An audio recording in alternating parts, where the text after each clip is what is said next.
Injection एक steroid medicine है। हेजोनेट का फार्मूला हाइड्रोकॉर्टिसोन सोडियम सक्सीनेट है। हेजोनेट को बनाने वाली कंपनी एमसन है। बात करते हैं हेजोनेट की अवेलेबिलिटी और स्ट्रेंथ की।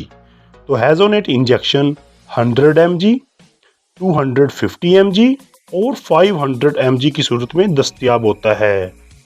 अगर हम बात करें हेजोनेट के इस्तेमालात की, तो हेजोनेट को आप जिस्म पर किसी किस्म की सोजिश को ख़त्म करने के लिए, हाइपर सेंसिटिव रिएक्शंस को कंट्रोल करने के लिए, एलर्जिक रिएक्शंस को कंट्रोल करने के लिए, किसी चोट या इंजरी की सूरत में अगर ब्लड प्रेशर गिर जाए तो ऐसी सूरत में अफ़ाल को नॉर्मल करने के लिए, किसी मक्खी या भेड़ के काटने से होने वाली सोजिश और एलर्जी को ख़त्म करने के लिए, चेहरे या पूरे जिस्म पर सुर्ख धब्बों के इलाज के लिए इस्तेमाल कर सकते हैं।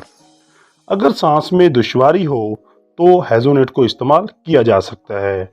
आंखों पर सोजिश हो या पानी आता हो या आंखों की एलर्जी के इलाज के लिए भी हेजोनेट को इस्तेमाल किया जा सकता है। ओस्टियोआर्थराइटिस और रूमेटॉइड आर्थराइटिस यानी हड्डियों की बीमारियों के इलाज के लिए भी हेजोनेट को इस्तेमाल किया जाता है।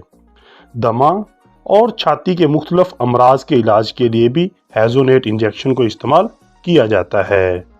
बाज़ इंजेक्शन या ड्रिप रिएक्शन कर जाती है, तो ऐसी सूरत में रिएक्शन की नोयत को मद्देनज़र रखते हुए रिएक्शन को कंट्रोल करने के लिए हेजोनेट इंजेक्शन को इस्तेमाल किया जाता है। अब हम बात करेंगे हेजोनेट इंजेक्शन के रूट की। तो हेजोनेट इंजेक्शन को आप IM यानी इंट्रामस्कुलर या फिर IV यानी इंट्रावेनस के तौर पर इस्तेमाल कर सकते हैं। हेजोनेट के साइड इफ़ेक्ट्स। हेजोनेट के ज़्यादा इस्तेमाल करने से मैदा ख़राब हो सकता है, यानी खुराक की डाइजेशन नामुकम्मल या रुक सकती है। नींद का प्रॉब्लम हो सकता है, या जहां पर हेजोनेट इंजेक्शन लगाया जाता है जिस्म के उस हिस्से पर सुर्ख धब्बे बन सकते हैं। ऐसी सूरत में अपने डॉक्टर से फौरी रुजू करें। Contra indications.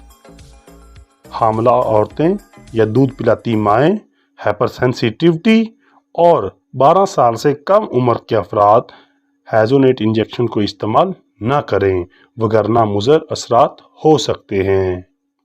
दोस्तों, ये थी आज की वीडियो। हाजिर होंगे नई मेडिसिन की इंफॉर्मेशन के साथ। अपना ख्याल रखिएगा।